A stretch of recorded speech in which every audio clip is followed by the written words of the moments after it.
প্রিয় শিক্ষার্থী বন্ধুরা, সবাইকে ধন্যবাদ জানিয়ে আজকে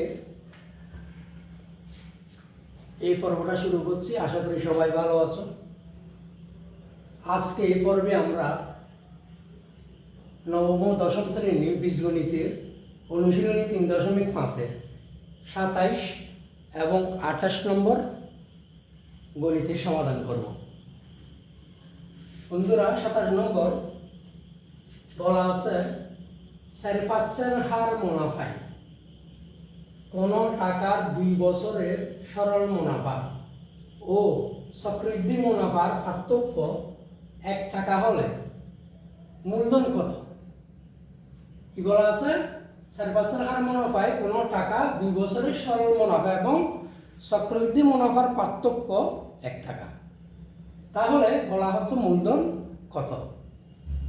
তাইলে আমরা চক্রবৃদ্ধি সরল মুনাফা চক্রবৃদ্ধি মুনাফা সরল মুনাফা মানে হচ্ছে আই সমান PRN, আর চক্রবৃদ্ধি মুনাফা হচ্ছে সি মাইনাস পি। অর্থাৎ সরল মুনাফা চক্রবৃদ্ধি মুনাফার মধ্যে পার্থক্যটা হচ্ছে, সরল মুনাফা মনে করো 100 টাকা তুমি ব্যাংকে রাখছো। 100 টাকা দিয়ে তুমি প্রতি বছর 10 টাকা মনে করো 10 টাকা তোমাকে ওইখান থেকে সুদ দিচ্ছি বা মুনাফা দিচ্ছি। তাহলে এই বছর 10 টাকা দিচ্ছি, আগামী বছরও দেবে 10 টাকা, পরের বছরও 10 টাকা, পরের বছরও 10 টাকা। এবার তুমি 5 বছর রাখলে 5 বছরে তুমি 100 টাকায় 5×10 টাকা মুনাফা পাবে। তার মানে 100 যোগ 50, তাহলে কত টাকা? 150 টাকা তুমি টোটাল পাবে 5 বছর পরে যদি নিয়ে আসো। আর চক্রবৃদ্ধি মুনাফা হচ্ছে এই বছর তোমাকে 10 টাকা দিল, আর এটা এই বছর 100 টাকায় 10 টাকা মুনাফা সহ তোমার কত টাকা হইলো? 110 টাকা। এখন তোমার আসল হয়ে গেছে 110 টাকা। 110 টাকার উপর আগামী বছর মুনাফা হবে। এইভাবে মানে সুদ প্রতি বছর যে মুনাফাটা বারবার আসলের সাথে যুক্ত হয়ে এটা আসল হয়ে যাবে। মানে সুদ এটা এক প্রকার বলা হয় মুনাফার উপর মুনাফা। তাহলে আমাদের বলছে মূলধন কত। আমরা মনে করি মূলধন সমান ফি টাকা। আমরা এমনিতেও মূলধন কত ধরি? ফি টাকা 27। মূলধন সমান মনে করি নতুন হলমান নিয়ে কি অবস্থা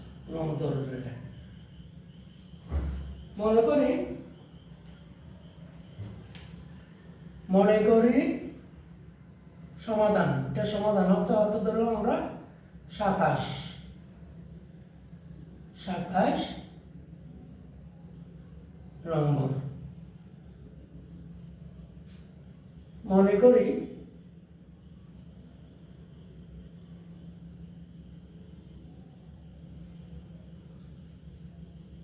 মূলধন সমান ফি টাকা। ঠিক আছে? তাহলে আমরা সময় কত? সময় হচ্ছে 2 বছর।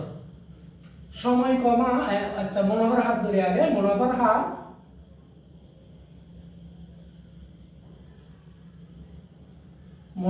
হার কমা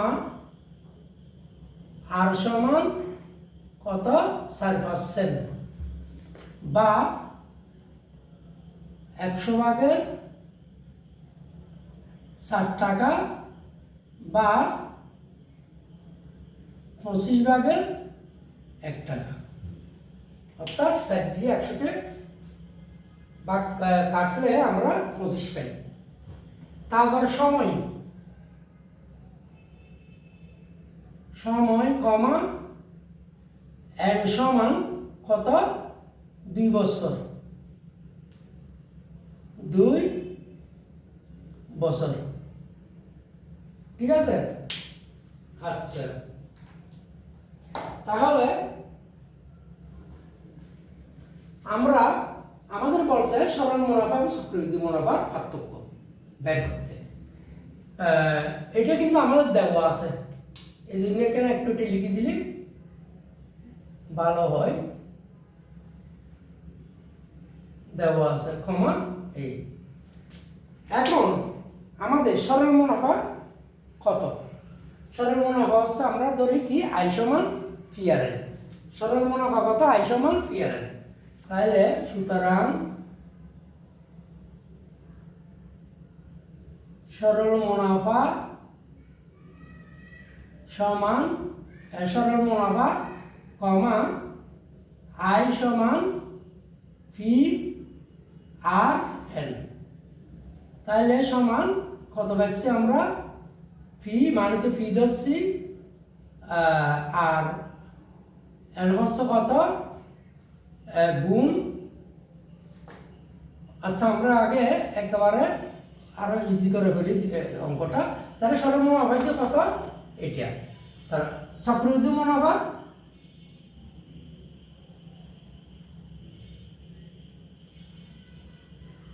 চক্রবৃদ্ধি মুনাফা কত? চক্রবৃদ্ধি মুনাফা সি মাইনাস ফি। চক্রবৃদ্ধি মুনাফা কত? সি মাইনাস ফি। তো সি সমান হচ্ছে কত? ফি ইন্টু 1 প্লাস আর পাওয়ার কত?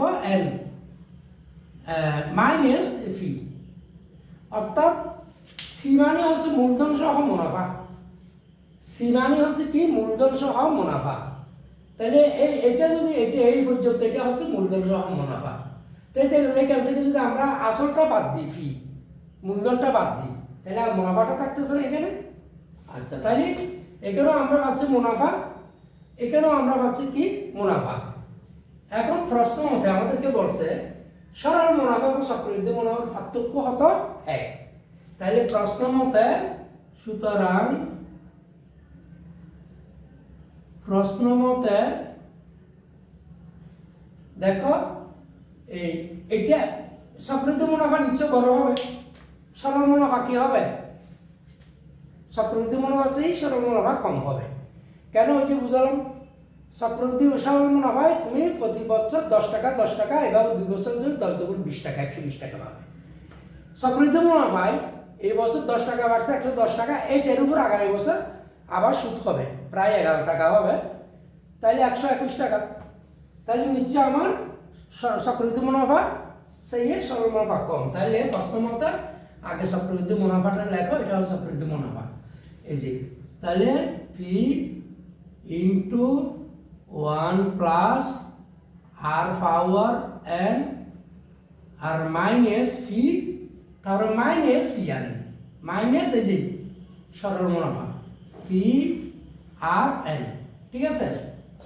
বা ও সমান 1। এটা পার্থক্য কত বলতেছে? 1। পার্থক্য কত? 1। এই যে সরল মুনাফা চক্রবৃদ্ধি মুনাফা পার্থক্য কত? 1 টাকা। তাহলে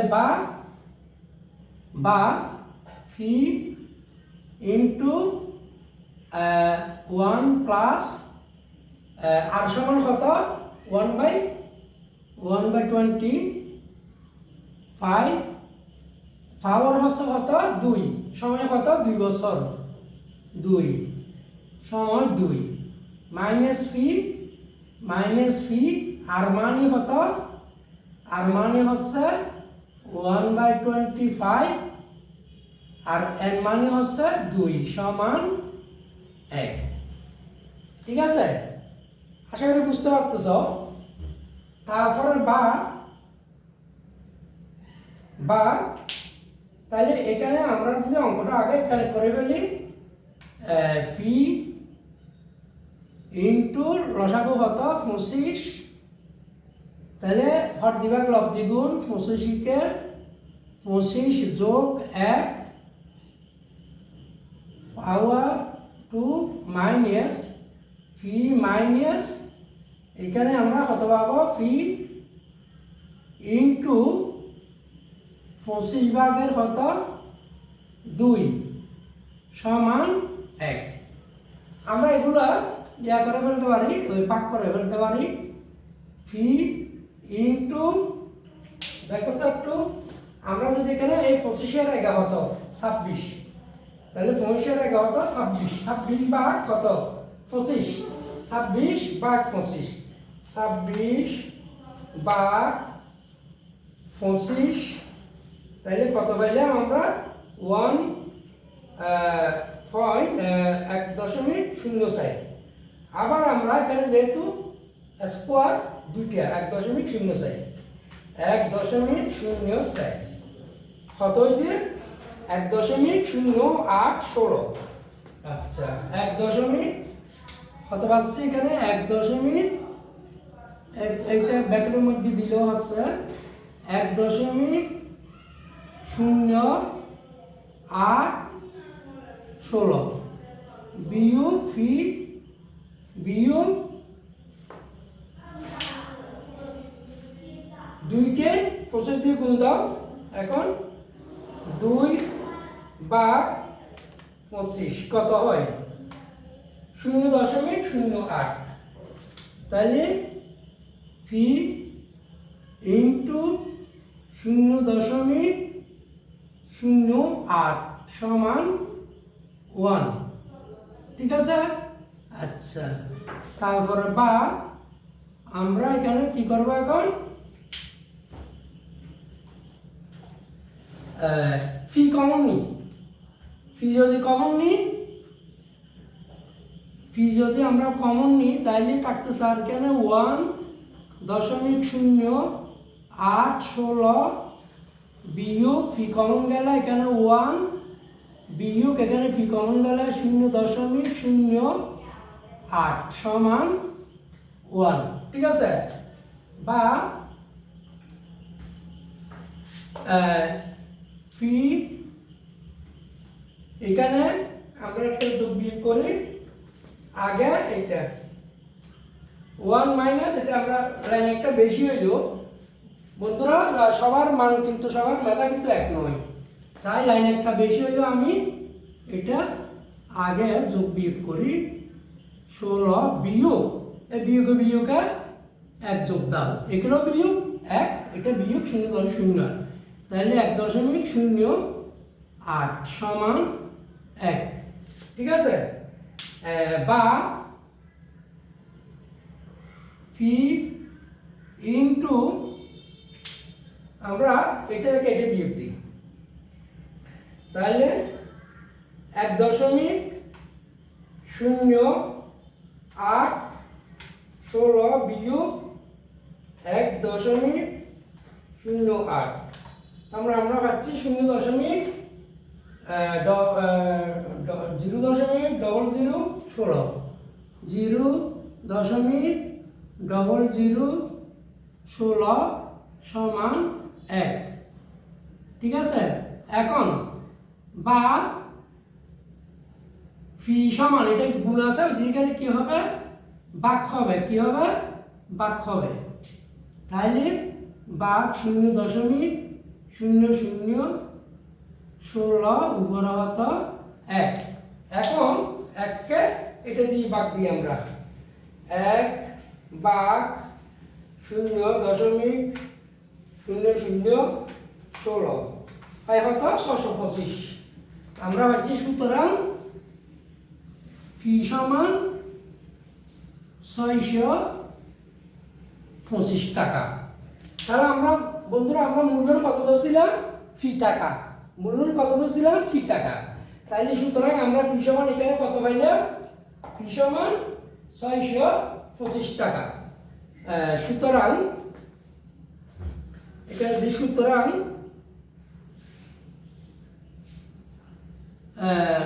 নির্ণেয় মূলধন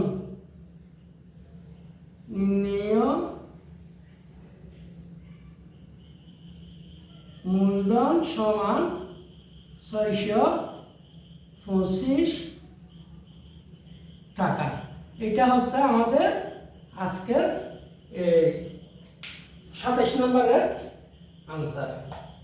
বন্ধুরা আমি আরেকবার বলি, আমাদের বলা হয়েছিল 4% হার মুনাফায় কোনো টাকা 2 বছরের সরল মুনাফা ও চক্রবৃদ্ধি মুনাফার পার্থক্য 1 টাকা হলে মূলধন কত। এখন দেখো আমরা মনে আমরা মূলধন সমান ফি টাকা ধরছি যেহেতু এখানে মূলধন দেওয়া নেই এবং দেওয়া আছে আমাদের মুনাফার হার আর সমান 4% বা 100 ভাগের 4 4/100 বা খাড়াড়ি দিলে 25 4 25 ভাগের 1। সময় আছে দেওয়া আছে আমাদের 2 বছর। সরল মুনাফার সময় আমরা জানি আই সমান ফি আর এন। চক্রবৃদ্ধি মুনাফা আমরা জানি সি মাইনাস ফি, অর্থাৎ সি মানে মূলধন সহ মুনাফা। আজ মূলধন যখন বাদ দেবো তখন থাকবে আর কত, এটাতে মুনাফা। ঠিক আছে, এটা মানে মূলধন সহ মুনাফা। এখান থেকে মূলধন বাদ দিলে থাকবে আর কি চক্রবৃদ্ধি মুনাফা, এখানে সরল মুনাফা। তাহলে চক্রবৃদ্ধি মুনাফা একটু বেশি হয় সরল মুনাফা থেকে, তাই না? তাহলে চক্রবৃদ্ধি মুনাফা যদি বেশি হয় তাহলে চক্রবৃদ্ধি মুনাফা থেকে এটা বাদ গেলে আমরা 1 টাকা পাই। এই যে পার্থক্য 1 টাকা। তাহলে এই যে চক্রবৃদ্ধি মুনাফা বিয়োগ এই যে সরল মুনাফা সমান 1। এখন চক্রবৃদ্ধি মুনাফা এখানে 1 আর সমান কত পাইছি আমরা 1/25। আমরা এখানে যদি একবার আরো একটা কাজ করি, একবার যদি ভেঙে ফেলি তাহলে এখানে আরো একটা লাইন কম লাগবে, এই লাইনগুলো কম লাগবে। এখানে যদি একবারে 1/1 কে 25 দিয়ে ভাগ দিই, যা পাই তা তাও বসাইতে পারবে এখানে। একবারে মানে সময়টা আরো কম লাগবে, এটা আরো কমে যাবে। তাহলে এখানে আমরা লসাগু করলাম, এই লসাগু 25 × 25 সব দিকে লব্ধি গুণ প্লাস 25 × 25 এককে 1। তাহলে বিয়োগ এই ফি বিয়োগ এই যে এইটার ফি এই 1/25 অর্থাৎ 2/25। তারপর এখানে ফি আমরা কি করলাম, এখানে ফি সমান কত পাইছি এটা।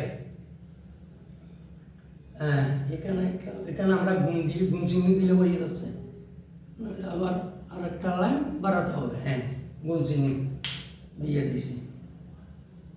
হ্যাঁ, তাহলে আমরা এটা 25 দিয়ে 26কে ভাগ দিয়ে, অর্থাৎ এই স্কোয়ার দিয়ে যখন ক্যালকুলেট করছি তখন আমরা 1.0816 পাইছি। ঠিক আছে, কিভাবে 25 দিয়ে এটাকে যখন আমরা ভাগ দিছি আমরা 1.08 পাইছি, সম্ভবত 1.26/25 আমরা পাইছি 1.04, 1.04।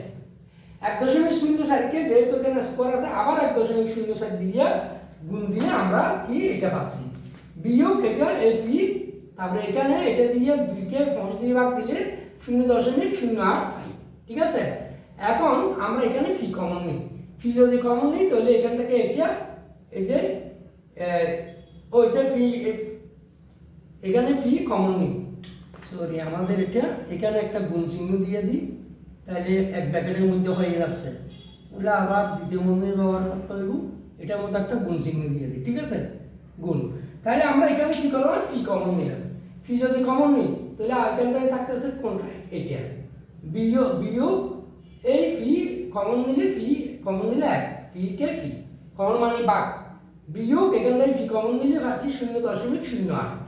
ঠিক আছে, তাহলে ফি সমান এটার আগে মাইনাস এটার আগে মাইনাস, এই দুটো আগে যোগ করলাম, পাইলাম কত 1.08। এটা থেকে 1.08 বাদ দিলে পাচ্ছি ফি গুণ 0.0016, মানে এটা থেকে এটা ক্যালকুলেট করো তাহলে এটা পাবে, তাহলে সমান। তাহলে এটা আছে গুণ, তাহলে ফি সমান এটা যখন পক্ষান্তর হবে তাহলে কি হয়ে যাবে, ভাগ। এখানে আমরা কি করছি, এখানে আমরা এটা পক্ষান্তর করছি, এটা হয়ে যাবে কি ভাগ, পক্ষান্তর করে। ঠিক আছে, পক্ষান্তর করে ভাগ। তাহলে ভাগ 1কে যখন এটা দিয়ে ভাগ দিয়েছে আমরা পাইছি কত 625। তাহলে সুতরাং আমাদের মূলধন ছিলাম ফি সমান যদি 25 পেয়েছি যেহেতু ওইটাই হচ্ছে আমাদের মূলধন। এখন বন্ধুরা আমরা যাবো 28 নম্বরে।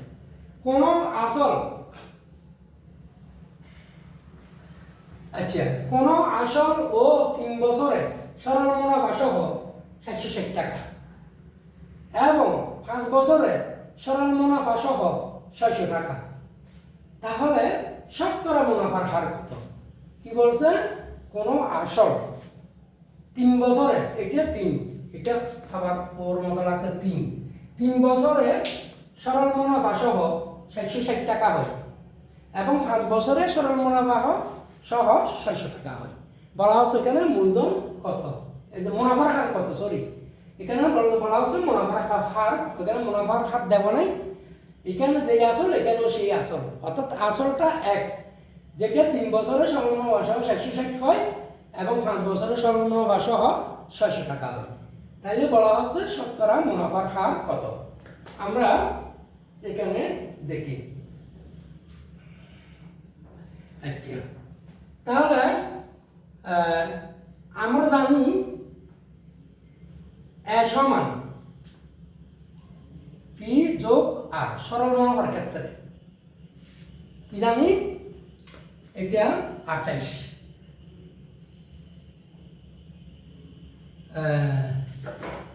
তাইলে আমরা জানি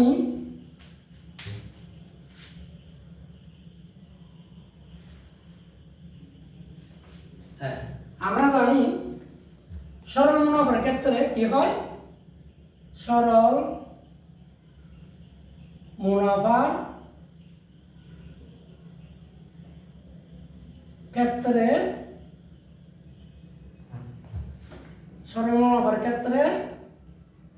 এ সমান কত, পি প্লাস আই। ঠিক আছে, ওইখানে গেলে তো একটু বেশি ইয়া হয়ে যাচ্ছে, আমরা ইংলিশে লিখি আর একটু। সরল মুনাফার ক্ষেত্রে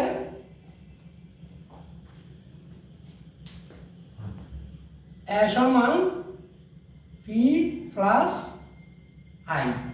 আই মানে কি, আই মানে মুনাফা, হ্যাঁ, আর পি মানে কি, মূলধন। এ মানে কি, মুনাফা মূলধন। তাহলে সমান পি মানে হচ্ছে অর্থাৎ পি প্লাস আই মানে কি, পি আর এন সমান, এখানে যদি আমরা পি কমন নিই তাহলে পি এক 1 প্লাস এখানে পি কমন নিলি আর এন। বন্ধুরা বুঝতে পারছ, এখানে আমরা শুধু ওটা করছি কি, সরল মুনাফার ক্ষেত্রে মুনাফা মূলধন এ সমান কত, পি প্লাস আই। পি মানে হচ্ছে মূলধন, আই মানে হচ্ছে মুনাফা। তাইলে পি প্লাস আই সমান কত, পি আর এন। তাহলে পি যদি কমন নিই তাইলে পি একে পি 1 প্লাস এখান থেকে পি কমন গেলি আর এন। ঠিক আছে, এখান থেকে পি কমন গেলে কি হয়, আর এন। আচ্ছা, তাইলে 3 বছরের ক্ষেত্রে এই যে 3 বছরে সরল মুনাফা সহ মুনাফা মূলধন কত হবে। তাহলে এখন আসো আমরা এটা আগে বের করি। 3 বছরে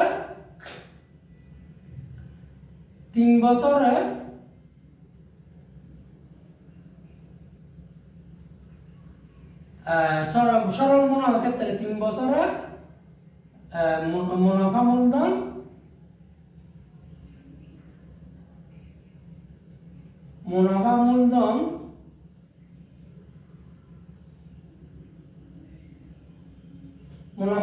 কত হচ্ছে আমাদের 3 বছরটা, পি ইন্টু 1 প্লাস কিছু করতে পারতেছি, পি 1 প্লাস কত আর এন। আর মানে কত, আর মানে কিছু দেওয়া নাই, আর এর মানে কত 2, এর মানে 2। আচ্ছা, তাহলে 3 বছরে মুনাফা মূলধন পি ইন্টু 1 প্লাস আর, আর তো আমাদের এখানে দেওয়া নাই, আর বের করতে বলছে 3 বছরে সরল মুনাফা সহ পি ইন্টু 1 প্লাস 2 আর, আর এটা এর মানে কত 2, এর মানে 2 আর সমান কত, সমান 60 টাকা, 760 সমান 760। এটা 1 নম্বর সমীকরণ ধরলাম আমরা। ঠিক আছে, তারপরে 5 বছরে মুনাফা মূলধন সরল মুনাফার ক্ষেত্রে আর কি, মুনাফা মূলধন পি ইন্টু ওয়ান প্লাস আর এর মানে কত 5 বল 3 সরি এটা 3 আর হবে 3 আর দিয়া 3 আর আর এটা হচ্ছে কি 5 আর সমান এটা হতো 600 টাকা। এটা হচ্ছে 2 নম্বর সমীকরণ ধরলাম। বন্ধুরা আশা করি এটা বুঝছ। অর্থাৎ সরল মুনাফার ক্ষেত্রে আমরা জানি এ সমান ফি প্লাস আর, তাহলে ফি প্লাস আই সমান কি phi plus I, phi plus I সমান কত ফি আর এন, ফি কমন নিচ্ছি 1 প্লাস আর এন। ঠিক আছে, তাহলে 3 বছরে মুনাফা মূলধন হবে আমাদের কত ফি ইন্টু 1 প্লাস 3 আর 3 মানে এন মানে কি 3 বছর 3 এই যে 3 বছর 3 বছর 3 আর মানে আর 3 আর এখানে 5 বছরে মুনাফা মূলধন হবে ফি ইন্টু 1 প্লাস 5 আর সমান 600 টাকা। আর এটা হচ্ছে 3 আর সমান 60 টাকা। এটা 1 নম্বর সমীকরণ, এটা 2 নম্বর সমীকরণ। এখন আমরা 2 নম্বর সমীকরণকে 1 নম্বর সমীকরণ দ্বারা ভাগ করি। এখন 2 নং সমীকরণকে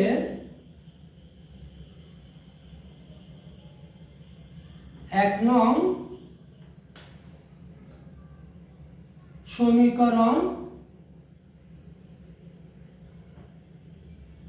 দ্বারা ভাগ করি। ঠিক আছে, তাহলে 2 নম্বর সমীকরণ কত ফি ইন্টু 1 প্লাস 5 আর সমান 600 আর 1 নম্বর সমীকরণ কত 1 প্লাস 3 আর সমান 760। তার ভাগ করি, ও সরি এটাকে আমরা কি করতেছি ভাগ করতেছি, ভাগ করি এই যে ভাগ। ঠিক আছে, তাহলে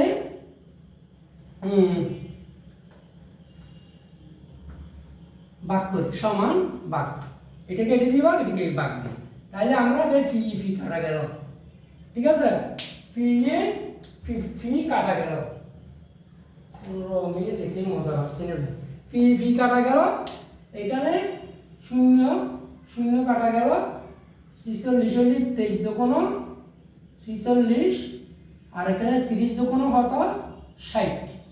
ওকে, তাইলে আমরা এখন ফি কাটা গেছে আর এখানে আছে উপরে 30 নিচে 23, আমরা এখন আর গুণ করি। আরটা এখানে ভালোভাবে বসাতে পারো, বা 1 প্লাস 5 আর 1 প্লাস 3 আর সমান নিচে হতো 23 উপরে হতো 30। আমরা এখন আর গুণ করি, বা আর গুণ করলে 23 কে 23 প্লাস 5 23 কত 115 আর। ঠিক আছে, সমান এটা করে 30 কে 30 আর প্লাস 3 30 90 আর। ঠিক আছে, এখানে লিখিতে হবে আর গুণন করে কি আর গুণন করে। ঠিক আছে, তারপরে বা আমরা পক্ষান্তর করি এখন 115 আর এখানে যদি এদিকে নিয়ে আসি তাহলে প্লাস আছে মাইনাস 19 আর সমান 13, 23 ওইদিকে নিয়ে গেল কত মাইনাস 23। তাহলে কিন্তু আমরা কি করলাম, এখানে আমরা করলাম পক্ষান্তর।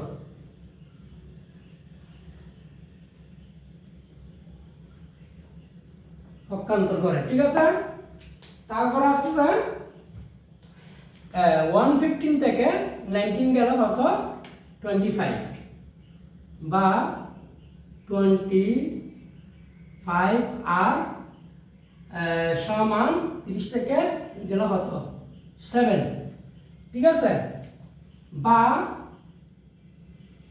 আর সমান এটা গুণ আছে এদিকে কি হবে 25/7, এটা আমরা কি করলাম পক্ষান্তর করলাম, পক্ষান্তর করে, ঠিক আছে। তাইলে বা সুতরাং আর সমান 7 ইন্টু, আমরা আর সমান যখন বের করতে যাই তখন কি করে 100 দিয়ে গুণ দিতে হয়, যেহেতু আর এর মান হচ্ছে পার্সেন্টেজের মান হচ্ছে অর্থাৎ 100, তাহলে আমরা ক্যালকুলেটর দ্বারা সবকে প্রথমে আগে এটা করি 7/25 কত হয় 0.28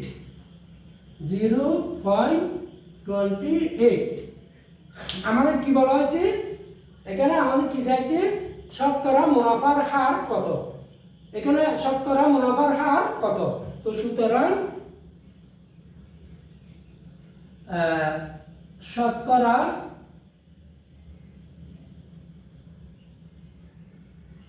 শতকরা মুনাফার হার সমান 0.28 গুণ 100, 100 টাকা, যেহেতু শতকরা লিখে ফেলছি টাকা, সমান 28%, অর্থাৎ 28 টাকা, শতকরা 28 টাকা, পার্সেন্ট দিলাম না, যেহেতু এটা টাকা লিখছি ওইদিকে শতকরা লিখছি, এটা হচ্ছে আমাদের কি আনসার। ঠিক আছে বন্ধুরা, আশা করি অঙ্কটা বুঝেছ। আমি আরেকবার বলতেছি, কোন আসল 3 বছরের সরল মুনাফা সহ 660 টাকা এবং 5 বছরের সরল মুনাফা সহ 600 টাকা হলে শতকরা মুনাফার হার কত। তাহলে আমরা মুনাফার হার সম্বন্ধে জানি আর, তাহলে আমরা জানি সরল মুনাফার ক্ষেত্রে এ সমান ফি প্লাস আই, এ মানে কি এখানে মুনাফা মূলধন দুইটা, তাহলে অ্যামাউন্ট আর পুরাটা অ্যামাউন্ট, তাহলে ফি প্লাস আই সমান কত ফি আর এন, এখানে ফি কমন নিলে ফি 1 প্লাস এখানে ফি কম আর এন, তাহলে 3 বছরে আমরা মুনাফা মূলধন পাচ্ছি কত ফি ইন্টু 1 প্লাস 3 আর, তার মানে কি এন সমান প্রথম হতো 3 বছর তারপর 5 বছর, তাহলে 3 আর সমান 660 টাকা, 5 বছরে 1 প্লাস 5 আর সমান 600 টাকা, এটা আমাদের এখানেই দেওয়া আছে অলরেডি। তাহলে আমরা এখানে এটা হলাম 1 নম্বর সমীকরণ, এটা 2 নম্বর সমীকরণ, 2 নম্বর সমীকরণকে 1 নম্বর সমীকরণ দিয়ে এই ভাগ দিছি, দেখো ফি কাটা গেছে, এদিকে কাটাকাটি হলে 30/23, এই যে আমরা এটা আর গুণ করলাম, কোনাকুনি গুণ, 23 দিয়ে এটাই গুণ দিছি, 23 প্লাস 115 আর 30 দিয়ে এটাই গুণলে 30 30 প্লাস 90 আর পক্ষান্তর করছি, পক্ষান্তর করার পর 115 এটা 90, এটা এদিকে আনছি মাইনাস 30 23 এটা দিলে মাইনাস, তারপরে 25 সমান কত 7, আর সমান 25/7, আমরা এটা ভাগ দিছি 0.28, তাহলে শতকরা মুনাফার হার আমাদের কত হচ্ছে 0.28 গুণ 100, 100 কেন পার্সেন্টেজ মানে 100, মুনাফার হার যখন বের করতে হয় তখন 100 এটা গুণ দিতে হবে, তা 100 গুণ দিলে আমরা পাচ্ছি 28 টাকা শতকরা মুনাফার হার বা 28%। সেই শতকরা এখানে শতকরাটা না লাগো তাহলে মুনাফার হার সমান এটা দিয়ে এত 28% লিখে দিল হয়ে যেত। তো সুতরাং বন্ধুরা আশা করি বুঝেছ, যদি না বুঝো তাহলে কমেন্ট সেকশন আমাকে জানাবে, আর এখানে আমি এটা আজকের পরে রীতি টানছি।